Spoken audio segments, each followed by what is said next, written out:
Unang-una, napakahalaga kasi ng drug test. Kasi tinatanong natin yung kapasidad ng ating mga leaders na mag-isip at magdesisyon. Kapag nagdodroga ka, altered yung state of mind mo eh. So paano natin napapanigurado na sakto yung mga desisyon or ikaw pa ba yung gumagawa ng mga desisyon?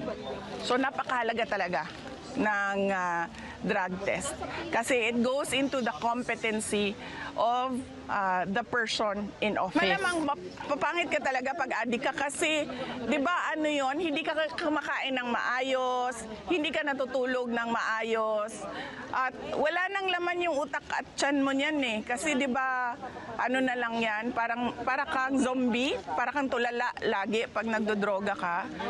So Oo, kasi nangingiwi ka na kasi nga